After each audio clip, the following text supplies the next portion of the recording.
Assalamualaikum warahmatullahi wabarakatuh dan selamat sore waktu Manchester yang alhamdulillah pada hari ini kalau dilihat di background Mas Arfan yang lagi di depan kampus tuh lagi cerah, sebuah anomali kalau di Manchester karena katanya seorang teman Manchester itu dua cuacanya, kalau bukan hujan, hujan sekali. Jadi pada hari ini anomali, ya, cerah.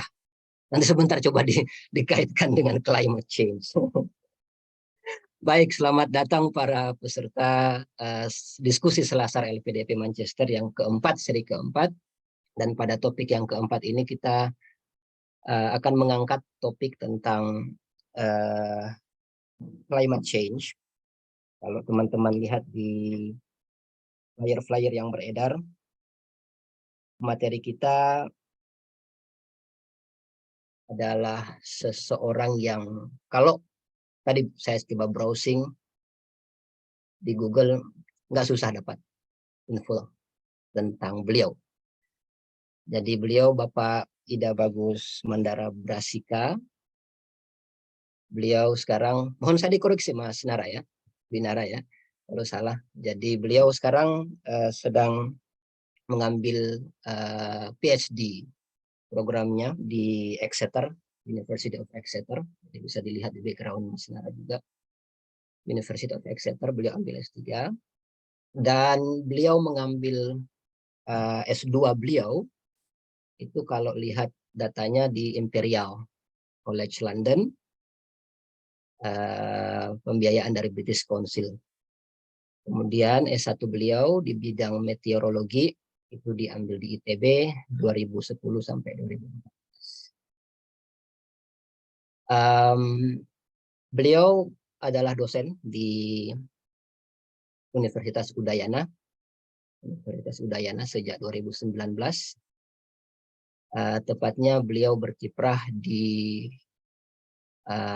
Fakultas Kelautan dan Perikanan Universitas Udayana, dan berbagai kesibukan beliau tercatat secara jelas di akun sosial media beliau, bisa dikunjungi, sebagai climate change analyst, dan sekarang masih sebagai direktur Gria Hulu. Ini kalau saya baca, Gria Hulu itu adalah Digital Waste Bank, dan tadi saya coba cari-cari banyak penghargaan yang diperoleh dari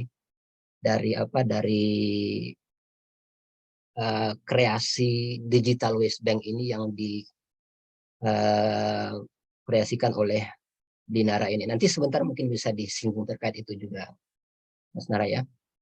Baik, topik hari ini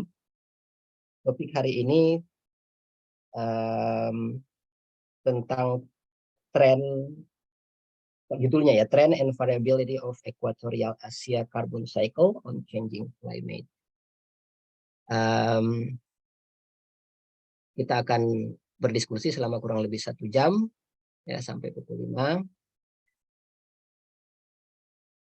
Kalau misalnya kita sudah siap sekarang, mungkin kita mulai dengan acara yang pertama, pembukaan dan sambutan singkat dari Pak Lurah LPDP Manchester, Mas Arfan. Waktu dan tempat kami persilakan. Terima kasih Mas Kamto. Assalamualaikum warahmatullahi wabarakatuh. Selamat sore teman-teman semuanya yang di Manchester atau mungkin dari nggak tahu dari kota lain. Belinara ini dari Exeter, online dari Exeter. Terima kasih Belinara sudah berkenan untuk menjadi tamu ya di acara diskusi rutin di LPDP Manchester.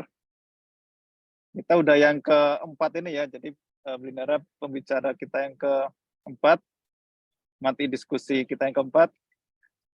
Sebelumnya berbagai topik dari kedokteran, ada dari Mas Kamta yang kemarin farmasi, kemudian ada yang engineering. Nah, sekarang topiknya hangat juga nih, climate change. Belinara ini juga sudah seperti tadi diperkenalkan oleh Mas Kamto, udah banyak kontribusinya dan risetnya juga sangat, kalau saya sering lihat Instagramnya Belinara ini sangat inspiratif. Akan menjelaskan tentang climate change dengan bahasa yang mudah dipahami. Jadi kira-kira kalau PhD-nya Belinara ini menghitung karbon ya, Beli, secara matematika iklim. Semoga kita bisa mendapat ilmu baru, mendapat sedikit insight dari risetnya Belinara, dari kontribusinya Belinara selama ini. Silakan nanti teman-teman boleh bertanya ke Belinara tentang risetnya, tentang climate change, atau mungkin tentang kontribusinya selama ini. Kebetulan Belinara ini juga sekarang menjadi ketua Mata Garuda Britania dan Irlandia ya, Belinara. Di Mata Garuda ini adalah organisasi yang mewadai seluruh awardi LPDP dan juga alumni juga ya. Jadi semoga kalau teman-teman di sini jadi kenal Belinara, mungkin nanti bisa follow IG-nya, bisa kontak-kontak langsung kalau ingin tanya-tanya tentang riset, tentang apapun, tentang LPDP. Ya, mungkin waktu dan tempat langsung ke Belinara untuk memantik diskusi, untuk sharing sedikit tentang risetnya. Terima kasih. Assalamualaikum warahmatullahi wabarakatuh. Selamat berdiskusi. Terima kasih Mas Arfan atas pembukaannya dan sambutannya. Selanjutnya kita masuk ke acara yang kedua, langsung ke acara diskusi dari pemateri kita, Belinara. Sekarang di Eropa Selatan katanya lagi panas, lagi heat wave 40-an gitu. Jadi alhamdulillah di UK nggak sampai segitu tahun ini. Cuman area, saya baca beritanya, area Turki, Yunani, selatan-selatan tuh semuanya pada kepanasan. Apakah kemudian itu merupakan salah satu indikator bahwa telah terjadi climate change, dan apakah itu apa yang kemudian bakal terjadi setelah itu dan seterusnya? Kita saksikan teman-teman sekalian, kita ikuti, kita simak materi dari Belinara. Waktu dan tempat kami persilakan, Mas. Silakan. Ya. Saya boleh diizinkan share screen dulu nih? Belum bisa? Oh, baru bisa. Oke. Thank you. Oke. Sudah kelihatan semua ya? Aman ya? Oke. Aman. Pertama saya ya. Oke. Assalamualaikum warahmatullahi wabarakatuh. Salam nama budaya, swastiastu, salam kebajikan buat kita semua. Sebelum mulai mungkin tadi mau koreksi, saya S2-nya di Imperial College London tapi pembiayaannya LPDP ya. Jadi saya S2 S3 itu LPDP, istri juga S2 S3 LPDP. Oke, siap-siap. Makasih Mas, makasih. Betul. Maaf, British salah. Council itu karena kemarin dapat UK Alumni Award aja. Jadi ya sempat inilah masang di webnya dia. Oke.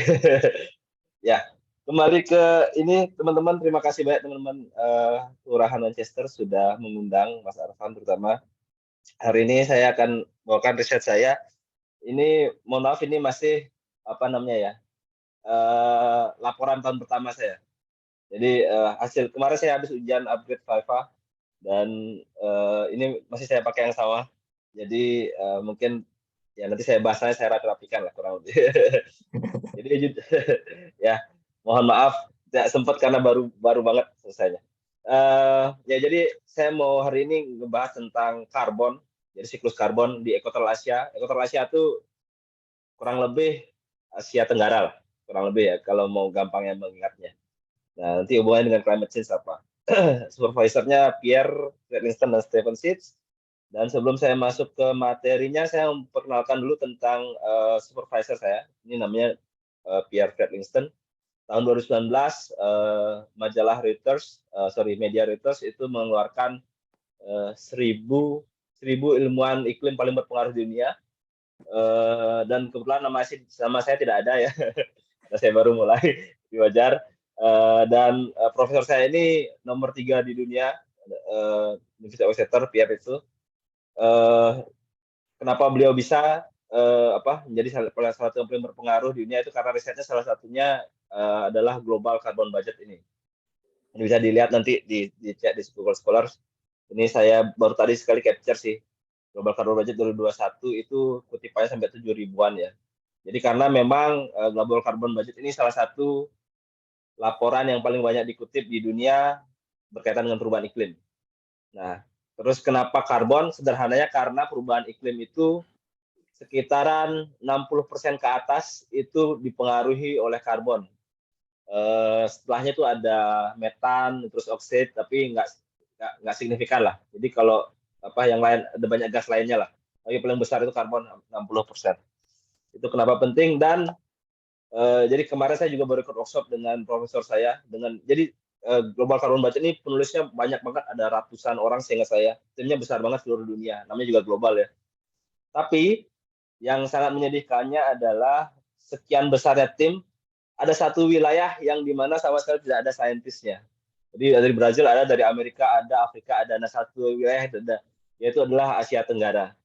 Jadi bisa dibayangkan selama ini si laporan yang sangat dipetik sama ribuan orang ini nyata tidak ada peneliti Indonesia ya, dan ternyata dampaknya cukup signifikan. Nah, signifikannya di mana nanti kita lihat di di pemaparan saya. Karena akhirnya baru ketahuan ketika saya dikasih kesempatan oleh supervisor saya untuk mengecek hal ini gitu. Oke, sekarang masuk ke risetnya sendiri. Jadi kenapa Equatorial Asia itu penting dalam siklus karbon dunia? Itu terutama karena Indonesia ya sih. Karena Indonesia itu adalah 3 besar penghasil emisi karbon terbesar di dunia karena perubahan lahan. Perubahan lahan ini terutama karena hilangnya hutan ya. Nah, 3 besarnya itu bersama dengan Brazil dan Democratic Republic of Congo dan Indonesia. Dan beberapa tahun ini Indonesia sudah masuk di top number 1-nya ya. Jadi salip-salipan sama Brazil lah, kurang lebih. Entah kita harus bangga atau enggak. Ya. Nah, yang pengaruhi ya tadi ya, banyak pengaruhnya adalah forested area yang berubah jadi agriculture, pertanian, terutama menjadi daerah palm oil. Kurang lebih mungkin sepertiga sampai setengahnya itu jadi palm oil ya. Tapi sebenarnya nggak palm oil aja, tapi agriculture secara umum. Dan ini kontribusinya besar sekali karena gini, dia selain melepaskan karbon, entah itu dalam bentuk dibakar atau dengan hilangnya daerah hutan, tapi juga menghilangkan areal atau tempat atau benda yang bisa menyimpan karbon dalam jumlah besar, yaitu adalah bisa kita atau hutan. Dengan harga segitu dan ada yang bocor kayaknya. Apakah kalian pengen beli atau enggak? Silakan share opini kalian di kolom komentar. Mas Rifki Wicaksono. Ini adalah Oke. Ya. Jadi dia punya dampak ganda. Selain dia melepas emisi, dia juga membuat yang bisa menyimpan atau menyerap emisi itu berkurang. Itu dampaknya ganda. Nah, nah di sini saya pengen lihat bagaimana dia berubah secara perubahan lahan dan pengaruhnya terhadap perubahan iklim. Dan yang kita lihat sini adalah El Nino. Jadi yang belum mungkin nggak familiar dengan El Nino. El Nino itu adalah suatu fenomena iklim terjadinya sebenarnya ada di Pasifik di antara Brazil dan Indonesia. Tetapi kejadian itu mempengaruhi sangat besar Indonesia. Terutama itu membuat Indonesia itu biasanya jadi kering dan juga temperaturnya sangat panas. Jadi kalau teman-teman pernah ingat Indonesia pernah ada kebakaran-kebakaran besar tahun 97, 98, 2015, 2016. Itu bukan kebetulan, tapi terjadi pas di bukan salah satu ya, tapi di beberapa puncak-puncak El Nino yang paling kuat. Dan itu bukan sebuah kebetulan. Oke, ini research question-nya kita akan banyak lihat yang pertama ya, karena yang kedua ketiga masih mentah sekali, masih sangat awal, belum ada result yang bisa saya banyak lihatkan, tapi yang pertama akan banyak kita lihat yaitu bagaimana perubahan lahan itu terjadi di kawasan Indonesia dan bagaimana itu mempengaruhi emisi karbon kita, kontribusi Indonesia terhadap dunia ya dalam bentuk emisi karbon. Ya, ini peta Indonesia. Di sini cuma mau menyamakan persepsi saja bahwa Equatorial Asia sebenarnya lebih luas daripada Indonesia. Cuman yang pengaruhnya paling besar itu Indonesia, dan kita akan banyak lihat itu di Pulau Kalimantan, Sumatera, dan Jawa di slide-slide gambar berikutnya, karena itu yang mengalami perubahan paling besar. Oke, ini yang saya gunakan datanya, jadi jangan terlalu rumit melihatnya, saya mau highlight aja yang perlu diperhatikan baik-baik adalah data land use, land cover yang paling pertama ini. Itu ada dua ya, census base dan satellite base. Jadi, si global carbon budget yang dibangun oleh supervisor saya itu awalnya menggunakan data yang census base ini.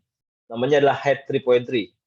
Kenapa disebut census base? Karena dia berasal dari data FAO, Food Agriculture Organization, dari PBB, di mana reportnya itu sebenarnya berdasarkan ya laporan sensus saja dari pemerintah Indonesia melaporkan PBB, kemudian diolah oleh model jadi HED 3.3 gitu.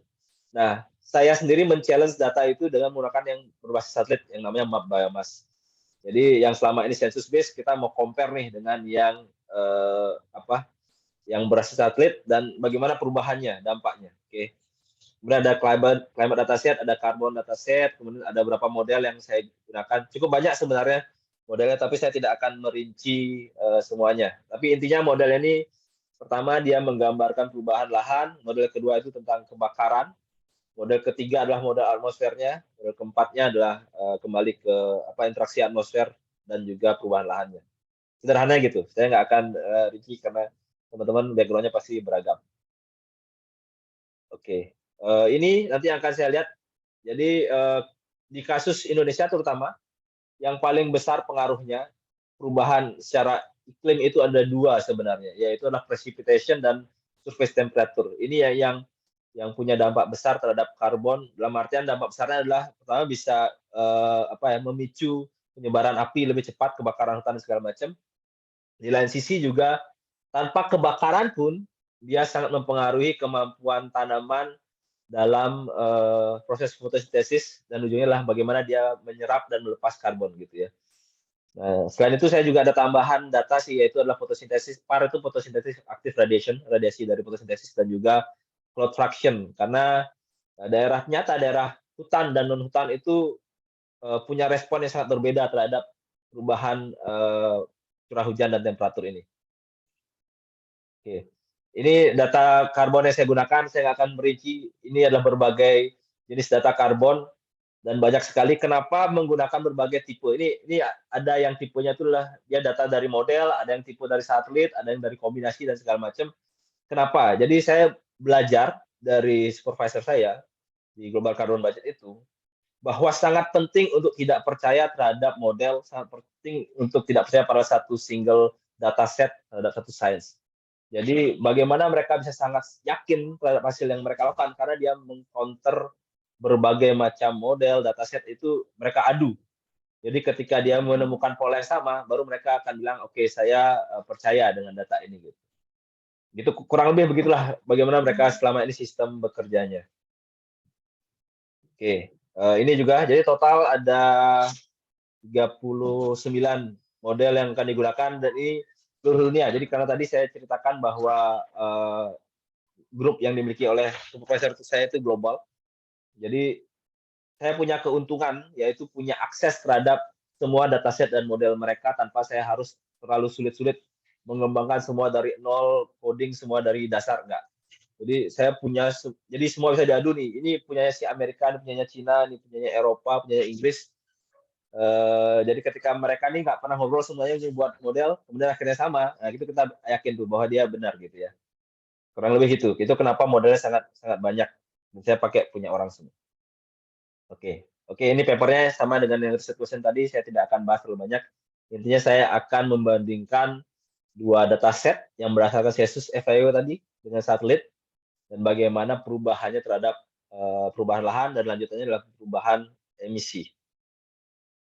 Oke, nah ini adalah data pertama yang menurut saya sangat menarik, temuan paling awal saya dalam setara 3-4 bulan pertama saya jalankan PhD. Oke, jadi grafik ini menggambarkan perubahan dari forest dan cropland, hutan dan pertanian. Jadi perubahan itu artinya adalah misal tahun 2001 dikurangi tahun 2000. Berapa hektar bertambah atau berkurangnya. Nah, kurang lebih gitulah. Kemudian 2002 kurang 2001 gitu. Jadi kalau ini ada data tahun 2001 itu maksudnya adalah 2001 dikurangi tahun 2000-nya gitu. Jadi berapa dia naik atau turunnya.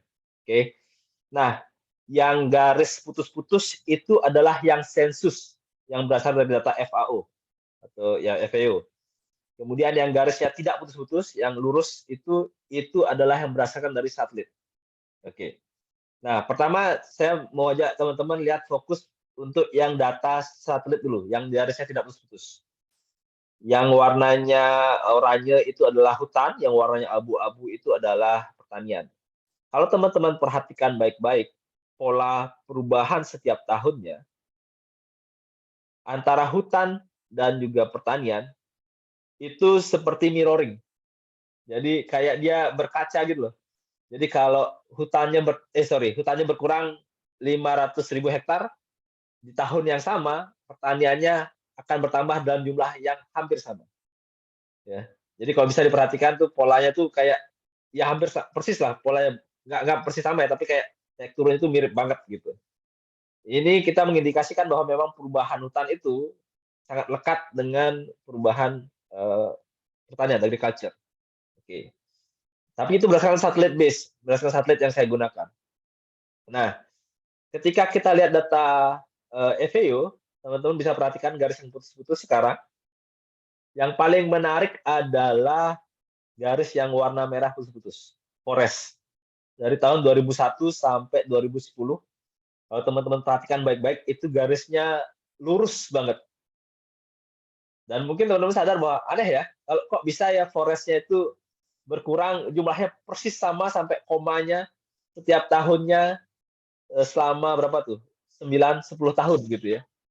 Nah, ini jawabannya adalah karena pemerintah Indonesia menggunakan sensus. Jadi dia cuma melaporkan, oke, tahun 2000 itu ada hutan saya sebanyak ada 10 juta hektar gitu misalnya. Kemudian nanti dia bilang, oh tahun 2010 berkurang jadi 9 juta hektar. Cuman dia nggak punya data di tengahnya. Nah, jadi dia hanya menginterpolasi. Oke, saya punya segini di tahun ini, tahun berikutnya punya segini. Oke, pokoknya setiap tahun berubahnya sama semua. Gitu. Itu kenapa dia perubahannya jadi datar semua, karena dia menggunakan sensus. Dan tidak ada informasi lebih lanjut bahwa spasialnya tuh seberapa perubahannya itu nggak ada, karena di sensus dia cuma bilang laporannya oke, secara total Indonesia segini, di Kalimantan segini gitu. Jadi sangat sulit untuk mengecek kebenaran areal ini nyata atau tidak gitu ya. Nah, jadi hasil temuan awal saya menemukan bahwa data yang digunakan selama ini oleh Global Carbon Budget di Indonesia menggunakan data FAO itu mencurigakan dan berpotensial bermasalah. Karena ya tadi bisa dilihat ya datanya ini, kita lihat langsung aja memang sangat bermasalah lah ya. Ini baru salah satu forest, kalau mau lihat tutupan lainnya sama bermasalahnya kurang lebih. Oke. Jadi berdasarkan itu kita memutuskan untuk melakukan perubahan.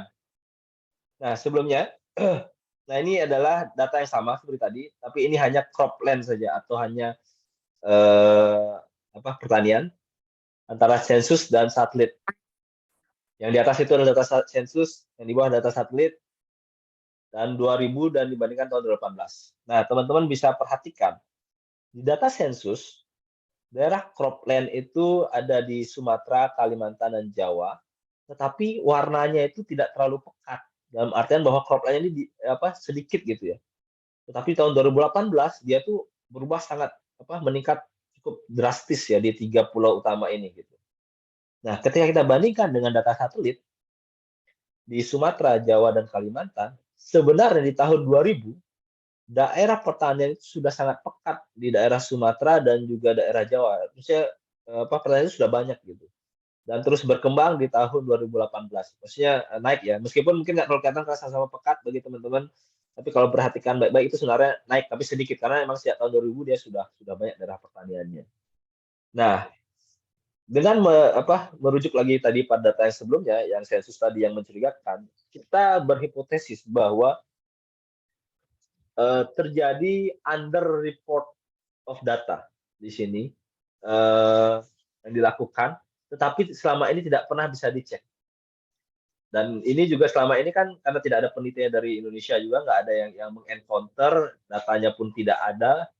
Akibatnya selama ini laporan Carbon Budget yang tadi yang dikutip 7.000 lebih peneliti, itu kemungkinan besar salah. setidaknya salah untuk menggambarkan bagaimana kondisi di Indonesia. Eh, Kemudian saya tidak berhenti di sana, jadi kita tidak lanjuti data yang tadi. Data yang tadi itu saya masukkan sebagai input model. Di sini saya pakai namanya Joules. Joules itu adalah model land use atau perubahan lahan yang dimiliki oleh pemerintah UK, pemerintah Inggris. Itu kita kalau orang Indonesia tidak bisa mengakses dengan mudah ya. Ya kebetulan karena kuliahnya di sini dan jadi saya punya akses lah terhadap resource ini karena dia pakai sumber komputer yang cukup besar. Nah, jadi itu saya masukkan data biomass, data yang berdasarkan satelit dan height atau FIO yang berdasarkan dari sensus tadi ke dalam simulasi modelnya. Dan saya tidak akan menjelaskan detail bagaimana, tapi bisa diperhatikan di gambar atau ya gambar yang bawah, yang dua garis itu, yang warna biru dan merah. Yang warna merah adalah gambar hasil dari Joules menggambarkan emisi di Indonesia setiap tahunnya akibat perubahan lahan, akibat hilangnya hutan dan segala macam. Sedangkan yang biru adalah dari data satelit. Bisa teman-teman lihat, keduanya sebenarnya menggambarkan terjadi kenaikan setiap tahunnya. Tetapi kalau kita lihat yang berdasarkan sensus base, FAO, height yang warna merah, itu terjadi kenaikan yang ekstrim di tahun 2016 dan di tahun 2005. Jadi karbonnya itu, terutama 2016 ya, yang kelihatan banget, tinggi sekali gitu. Sedangkan di satelit itu tidak terjadi. Oke, nah saya berusaha mencari informasi lebih lanjut terhadap, karena ini berarti berkaitan bahwa banyak di tahun 2016 itu seharusnya terjadi, I don't know, misalnya banyak sekali agriculture itu bertumbuh dengan sangat cepat merongrong daerah hutan di tahun 2016 itu. Kalau berdasarkan data yang sensus ini. Nah, meskipun 2015 ada kebakaran ya, tapi itu lain cerita karena di Joules ini dia tidak dihitung. Tapi lebih baik ke 2015, saya tidak menemukan data pendukung apapun yang berkaitan dengan agriculture, entah itu data panen, data luasan pertanian dan segala macam yang menunjukkan bahwa 2016 terjadi ekspansi yang sangat masif. Dengan begitu, kesimpulan sementara kami lebih percaya dengan data satelit. Oke. Dan saya berusaha mencari lebih jauh sebenarnya apa yang terjadi sekitaran tahun itu ya. Kalau bukan karena ekspansi, terus kenapa ada lompatan ini terjadi karena apa gitu. Dan kita menemukan ini masih hipotesis, tapi kemungkinan besar ada kebenarannya, yaitu bahwa di sekitaran tahun tersebut terjadi perubahan pendefinisian daerah agriculture. Banyak daerah-daerah yang dulunya itu sebenarnya sudah agriculture, tapi dianggap tidak agriculture karena mungkin kecil-kecil dan segala macam. Kemudian karena definisi baru ini, dia tiba-tiba jadi dimasukkan agriculture. Itu kenapa kalau tadi kita lihat peta yang sebelumnya, yang ini, di tahun 2000 itu daerah agriculture itu sedikit, gitu. Tapi 2018 sudah jadi banyak, gitu. Karena tadi perubahan pendefinisian. Nah, kenapa terjadi perubahan pendefinisian?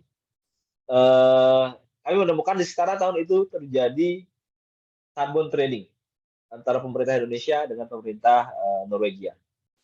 Dan pemerintah Norwegia menggunakan standar yang berbeda dengan pemerintah Indonesia dalam pendefinisian daerah agriculture.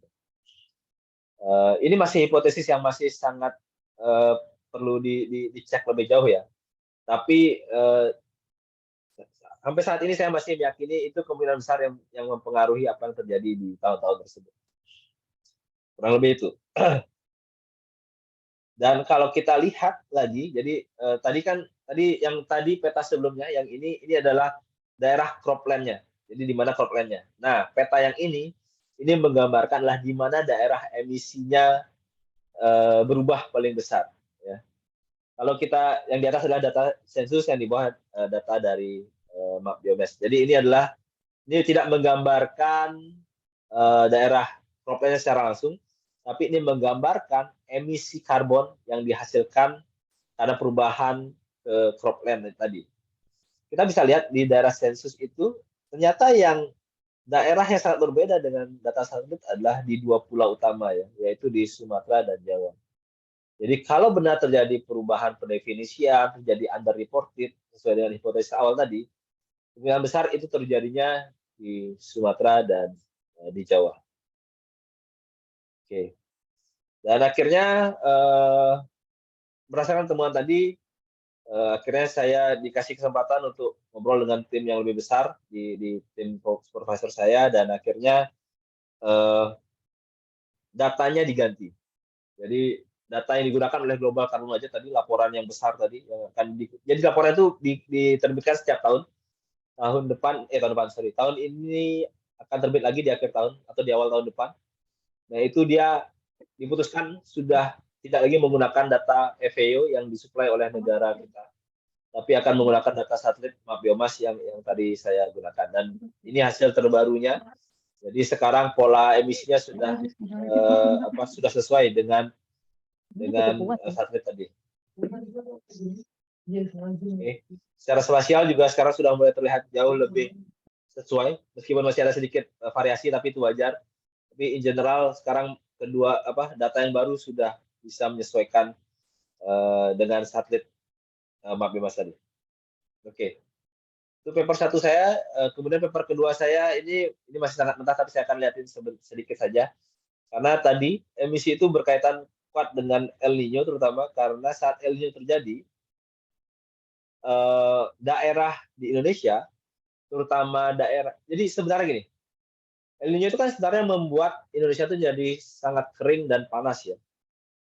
Nah, kering dan panas ini, kalau daerah Indonesia itu masih banyak hutan, itu sebenarnya cukup menguntungkan. Kenapa? Karena fotosintesisnya tinggi banget terjadi saat terjadi El Niño. Jadi justru hutan itu jadi mampu menyerap karbon jumlah yang besar. Tapi berbeda responnya ketika itu terjadi pada daerah non-hutan, daerah agriculture. Ketika terjadi El Niño, ketika kering, justru kemampuan menyerap karbon daerah tersebut jadi sangat rendah. Karena saat kering, itu tanaman itu jadi stres. Ya, kekurangan air, panas, segala macam. Ya, jadi hutan dan agriculture memberikan respon yang berkebalikan jauh terhadap perubahan ekstrim cuaca atau iklim. Jadi itu kenapa saya tertarik untuk melihat si El Niño ini. Oke, semuanya belum banyak. Ini baru ada 2 El Niño besar yang terjadi, dan ini bukan kebetulan, juga bertepatan dengan kebakaran besar di Indonesia. Yaitu adalah El Niño 97, 98, 2015, 2016. Bisa teman-teman lihat ini adalah anomali precipitation. Precipitation itu curah hujan. Jadi polanya bersama ya, antara 97, 98, 2016. Kenapa ini penting? Karena tahun ini kemungkinan besar El Niño yang sangat kuat akan terjadi lagi. Karena sudah 3 tahun terakhir terjadi anomali cuaca yang sangat tidak wajar lah. Dan peneliti-peneliti yang saya kenal rata-rata tidak bisa memahami kenapa hal itu terjadi. Tapi indikasinya kuat, kalau nggak tahun ini, tahun depan El Niño yang serupa dengan 2 periode ini akan terjadi lagi. Oke. Dan ini menarik, ini yang tadi adalah curah hujan, yang ini adalah temperatur. Kalau teman-teman lihat bahwa 97-98, anomali temperaturnya kayak memang terjadi lebih panas di Indonesia gitu. Tetapi kalau lihat daerah Arktik, itu ya, kutub-kutub itu masih anomalinya kedingin gitu. Nah, 2015-16, anomali panas itu ternyata tidak terjadi hanya di Indonesia, tapi hampir seluruh wilayah dunia gitu. Peneliti belum cukup yakin, tetapi ada kemungkinan kalau memang terjadi lagi El Niño, polanya akan lebih mirip ke 2015-16 ini, di mana anomali panasnya tidak hanya terjadi di Indonesia atau daerah tertentu seperti tahun 1998, tapi akan meluas ke daerah lainnya, termasuk Eropa, termasuk daerah-daerah tadi yang dibilang kena heat wave dan segala macam ya. Kita belum tahu banget sampai benar-benar terjadi, tapi indikasinya sudah terasa ada beberapa heat wave terjadi.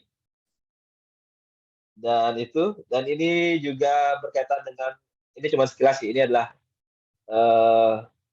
pengaruh karbon itu tidak hanya terhadap tanamannya langsung, tapi juga mengakibatkan kebakaran, dan ini adalah emisi dari kebakaran di tahun 2012 El Niño. Jadi arealnya itu selalu sama sebenarnya, yaitu daerah Kalimantan, Sumatera. yang secara tidak kebetulan juga adalah daerah di mana kalau kita tadi perhatikan baik-baik adalah daerah-daerah yang mengalami perubahan forest to cropland yang paling besar. Oke, itu saja dari saya. Mungkin kita lebih banyak diskusi. Semoga bahasa saya sudah cukup sederhana karena banyak background di sini. Saya kembalikan ke Mas Kamto. Ya, terima kasih pemaparannya Mas Binara. Jujur saya background saya farmasi, cuman saya menikmati apa yang disampaikan oleh Mas Mandar. Beberapa pertanyaan yang dulu sempat muncul saat kebakaran hutan itu pada akhirnya terjawab pada hari ini. Salah satunya itu tadi yang sempat saya catat, kebakaran hutan itu kalau kita dengar berita itu sebarannya itu Sumatera, Jawa, Kalimantan gitu. Tapi saya nggak jarang mendengar bahwa pada saat El Nino, saya barusan browsing El Nino 2016,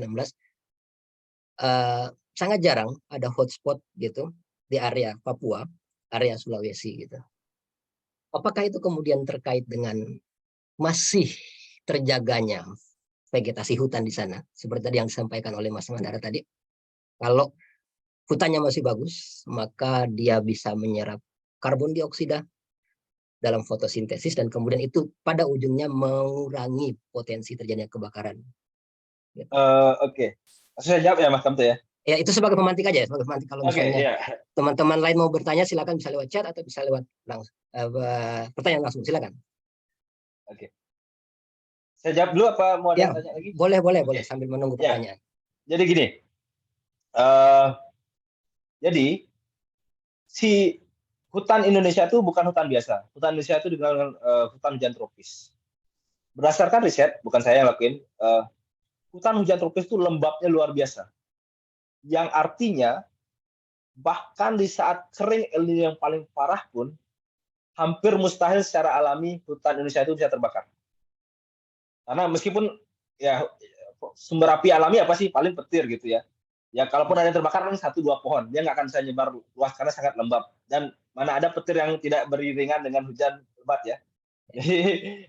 Jadi itu hampir tidak mungkin terjadi. Nah, apa yang terjadi di Kalimantan, Sumatera dan dibandingkan Papua tadi, itu sebenarnya kuncinya ada bukan di atas permukaan tanah, tapi berada di bawah permukaan tanah, yang disebut dengan lahan gambut.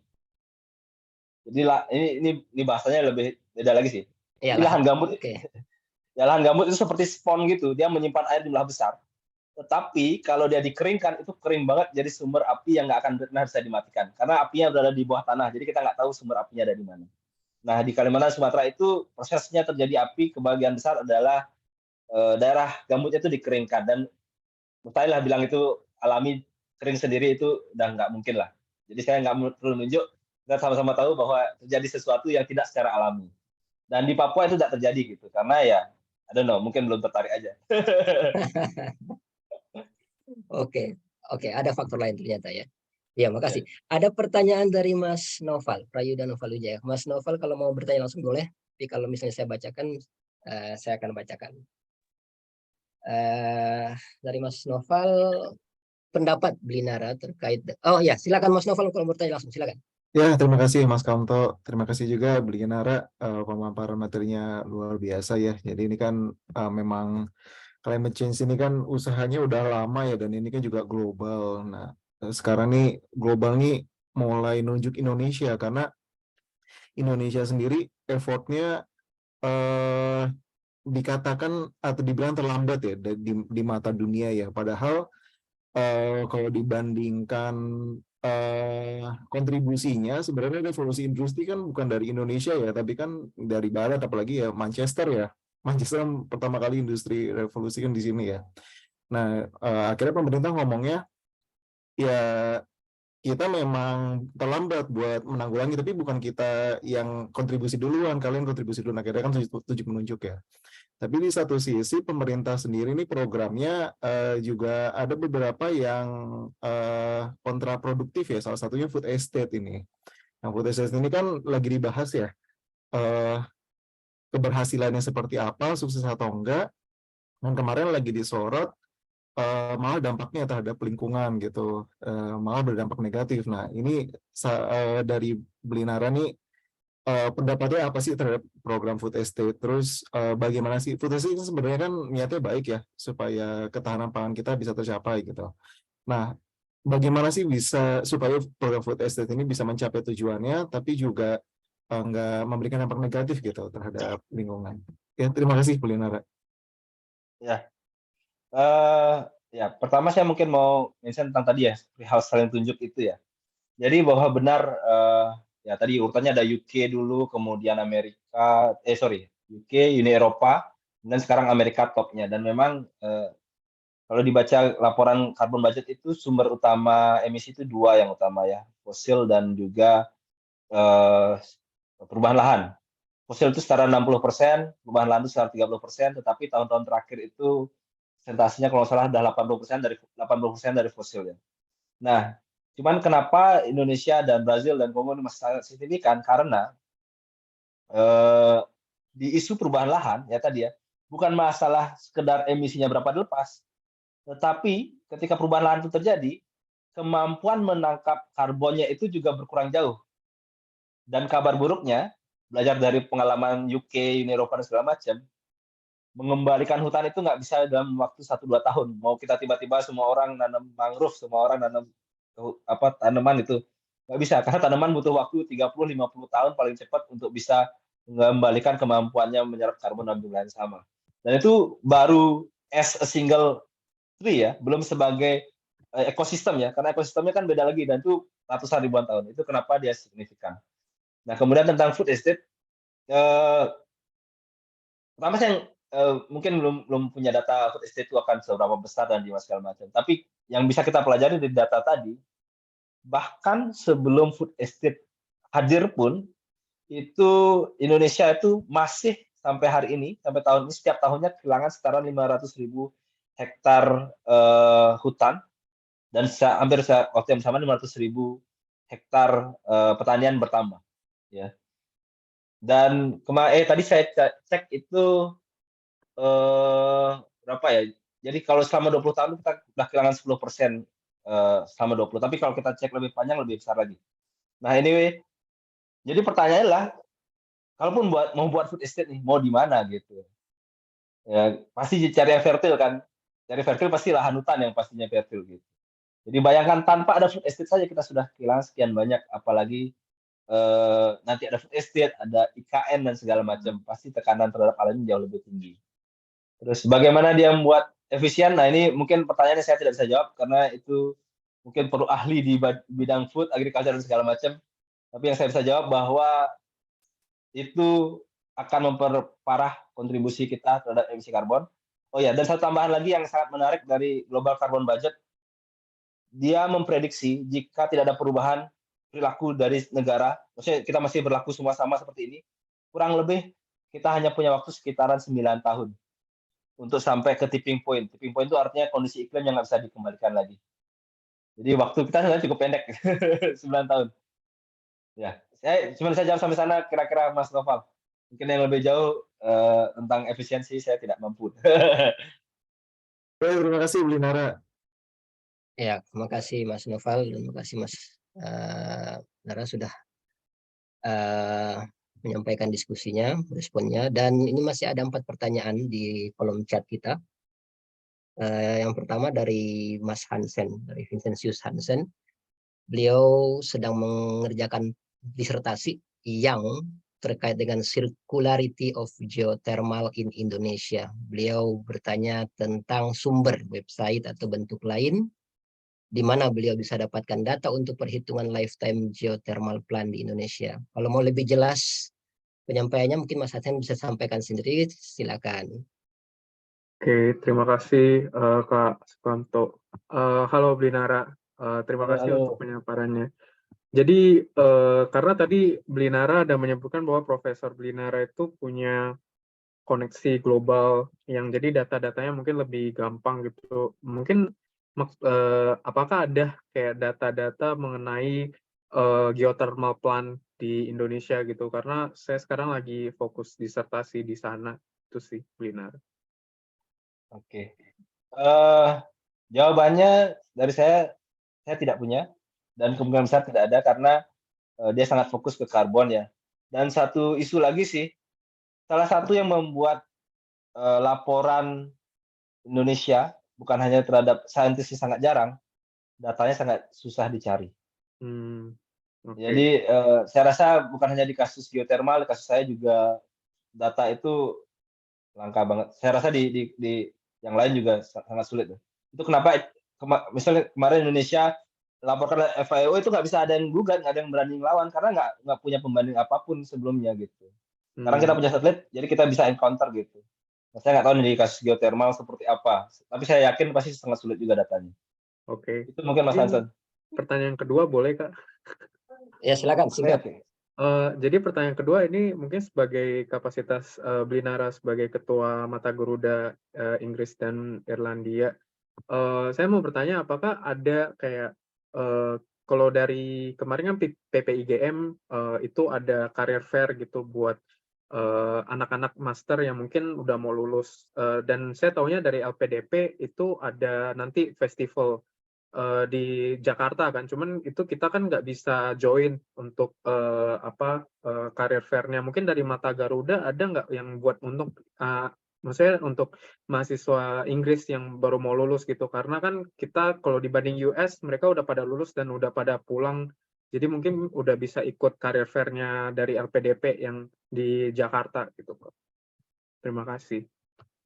Oke, ini pertanyaan bagus sebenarnya nih. Terkait dengan kapasitas juga sebagai Ketua Mata Garuda UK dan Irlandia. Silakan. Ya. Jadi jawabannya ada, dan itu rencana jadi acara utama kita sih tapi plannya di September. Kenapa di September? Karena kita melakukan survei kecil-kecilan di Agustus ini, rata-rata orang sedang deadline-an dan jadwal deadline-nya itu beda-beda. Jadi saya rasa nggak akan optimal. Jadi akhirnya kita putuskan di September akan ada acara.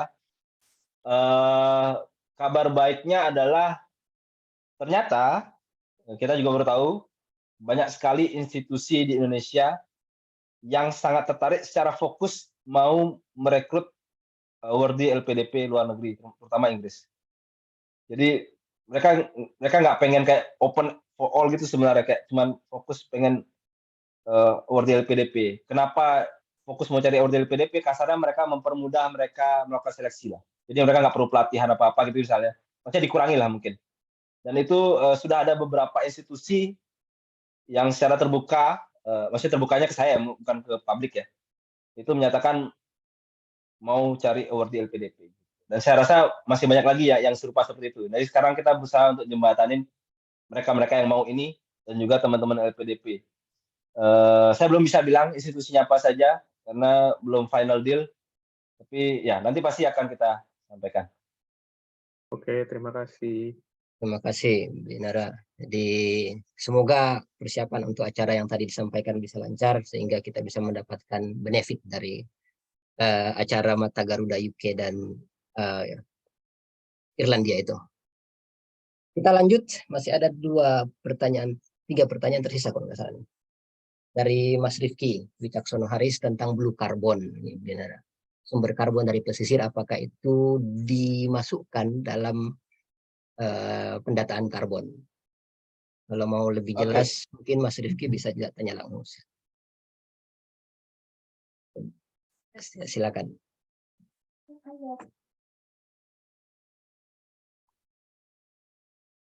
Mas Rifki masih mute. Halo. Oke. Good. Oh ya, selamat siang Blinara. Saya Rifki Wicaksono Haris dari UCL, jurusan Hydrographic Surveying. Dan ini saya sebagai background saya di maritim ya, saya bertanya aja sih, dari penelitian yang Blinara lakukan itu apakah menggunakan data-data blue carbon gitu yang dari pesisir, karena ya kita tahu kan negara kita negara kepulauan, kita memiliki salah satu daerah luasan mangrove serta lamun yang terluas di dunia ya. Nah itu apakah juga dimasukkan dalam penelitian Blinara? Itu aja sih. Oke. Ya.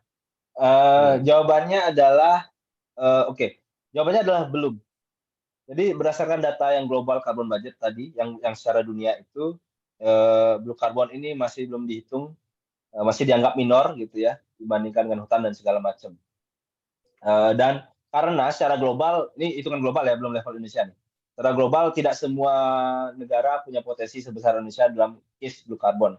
Karena kita kan kepulauan dan segala macam ya. Misalnya kayak tadi Brazil ya punya pantai tapi kan sepanjang itu saja. Kongo apalagi kan.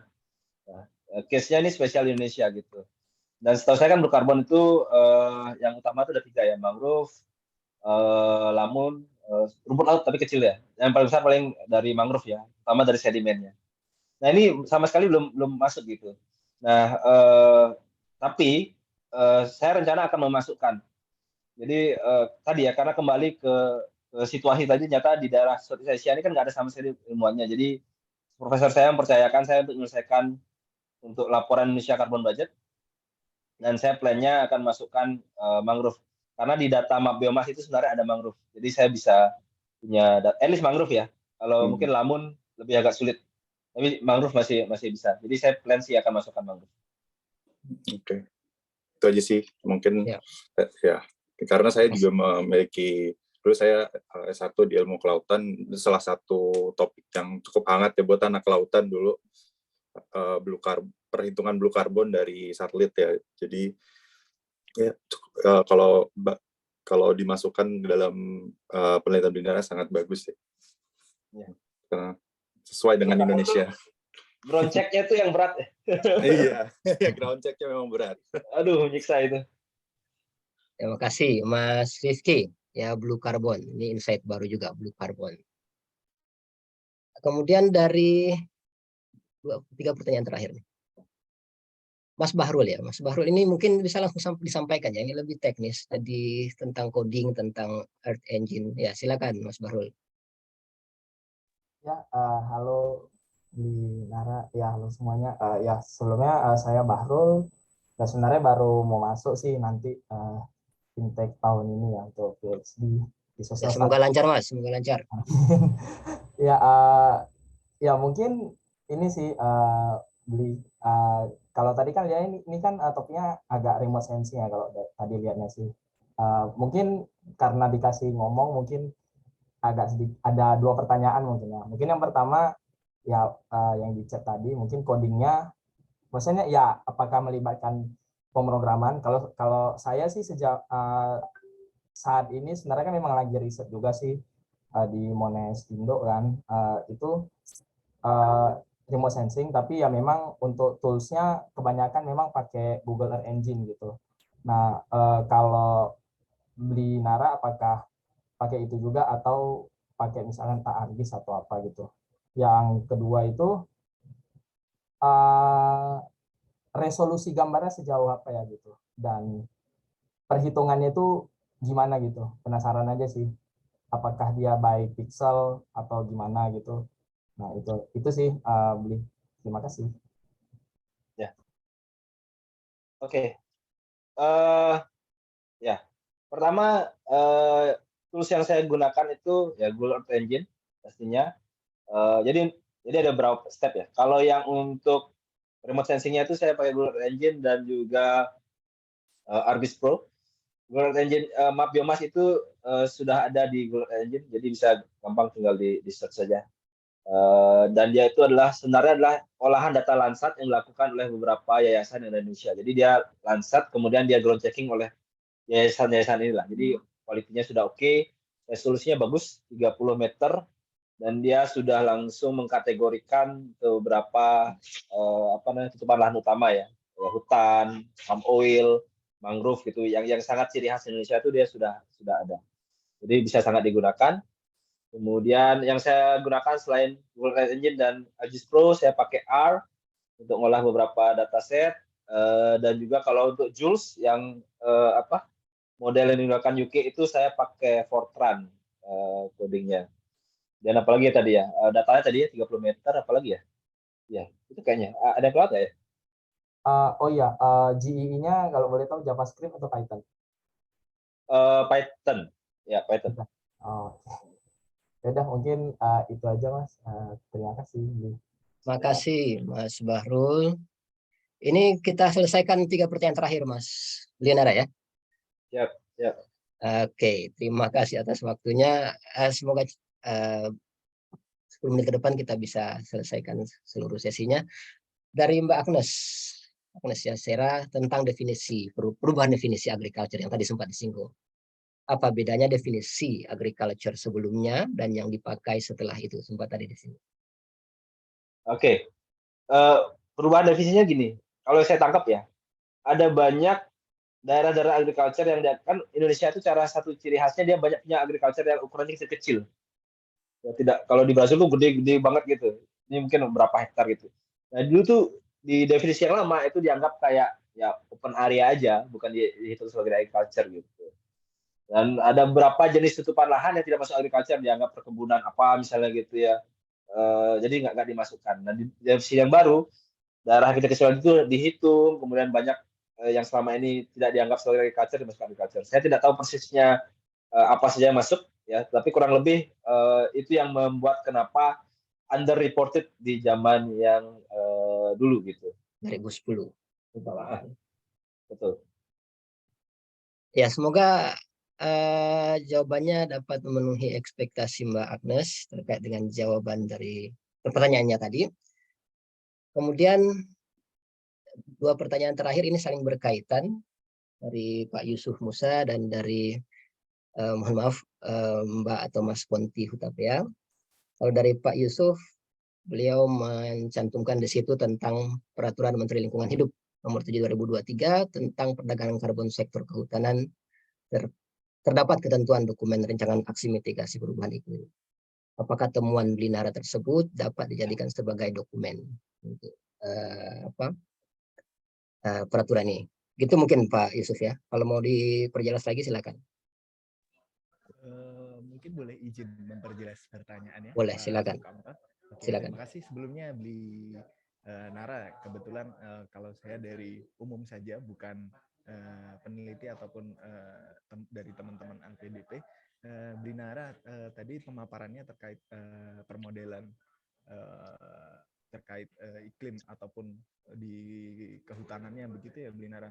Nah ini kan kalau di peraturan menterinya kan sudah keluar bulan lalu mengenai perdagangan karbon sektor kehutanan, itu terdapat salah satu ketentuan yang harus di situ dinyatakan sebagai validasi dokumen rancangan aksi mitigasi. Nah dari temuan Blinara sendiri kan tadi terhadap ada mismatch gitu ya Blinara, ada perbedaan hasil ataupun temuan. Nah kalau menyambung dari pertanyaan yang tadi sudah dijelaskan itu, apakah ada kemungkinan kalau validasi tersebut itu berdasarkan juga dari data yang dalam tanda kutip kurang reliable begitu Blinara?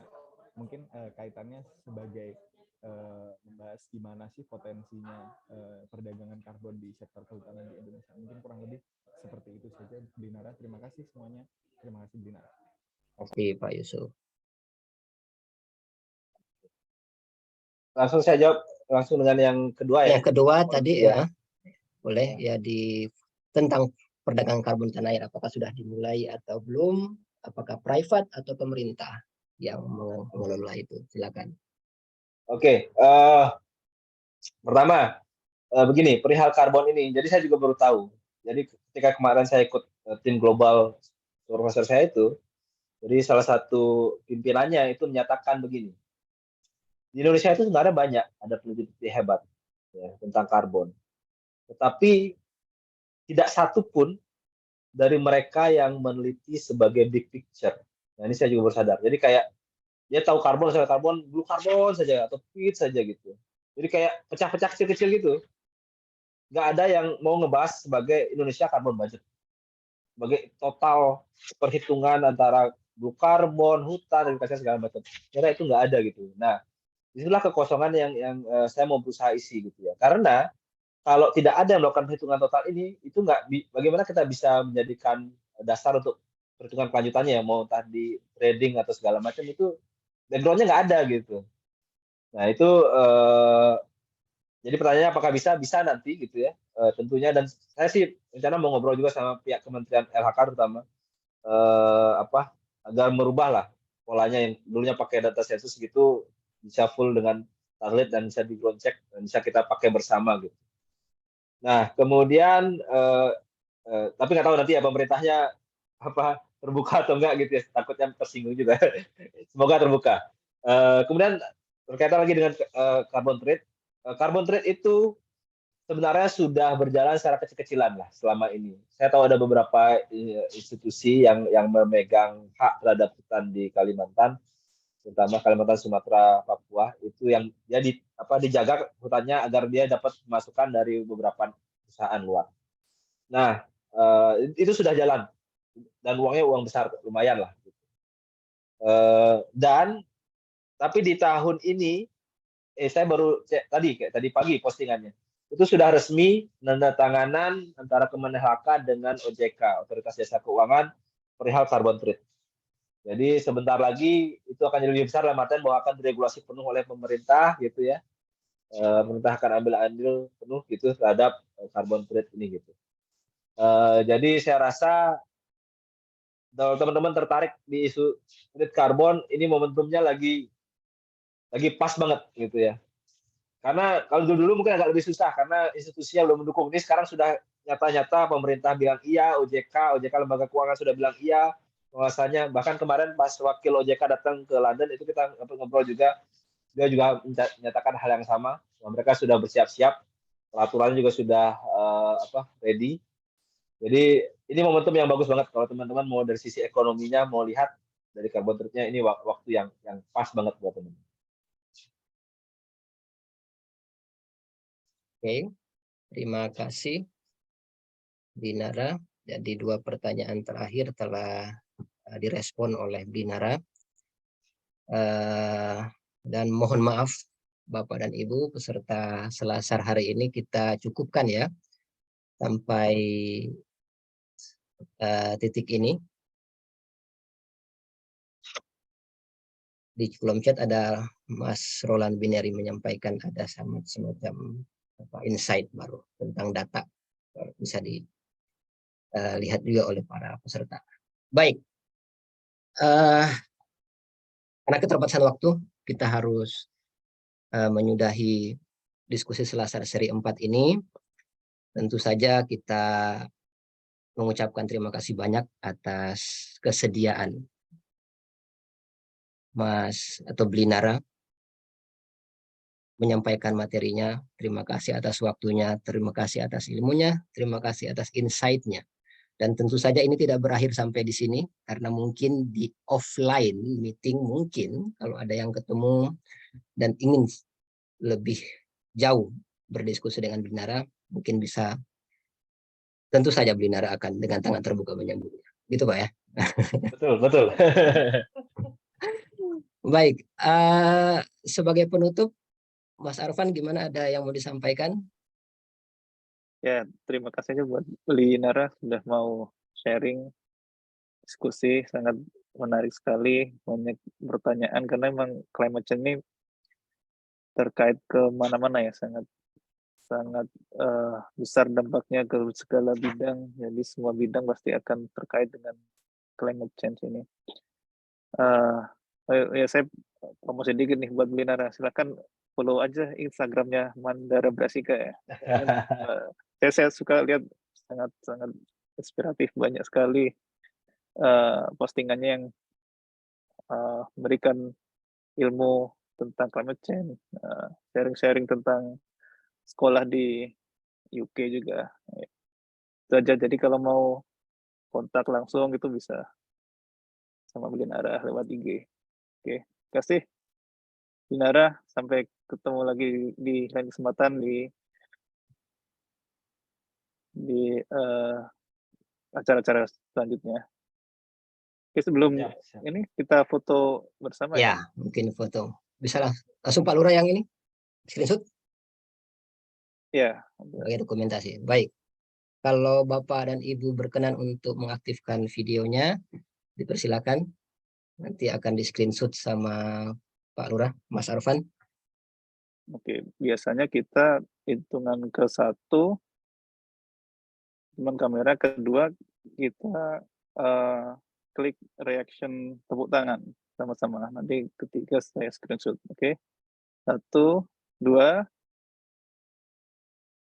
Oke. Ya.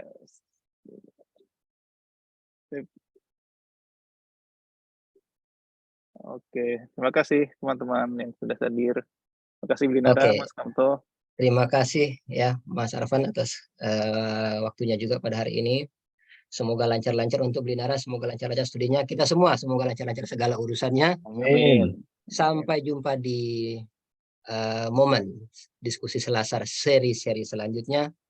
Ini serinya bakal menyaingin Fast and Furious ya. Sampai seri keberapa pokoknya sikat aja. Baik, mungkin kita tutup ya dengan ucapan alhamdulillahirabbil alamin. Terima kasih sekali lagi semuanya, sehat-sehat semua, dan berhubung hostnya adalah Pak Arfan, jadi Pak Arfan yang akan menekan tombol leave atau end meeting pada hari ini. Silakan, terima kasih. Terima kasih semuanya. Sampai jumpa Terima di seri Selasar diskusi berikutnya. Terima Saya kasih. Assalamualaikum ya. warahmatullahi wabarakatuh dan selamat sore. Waalaikumsalam warahmatullahi wabarakatuh. Mari kakak, sukses semuanya. Terima kasih Mas Andika. Ya, terima kasih Mas Andika.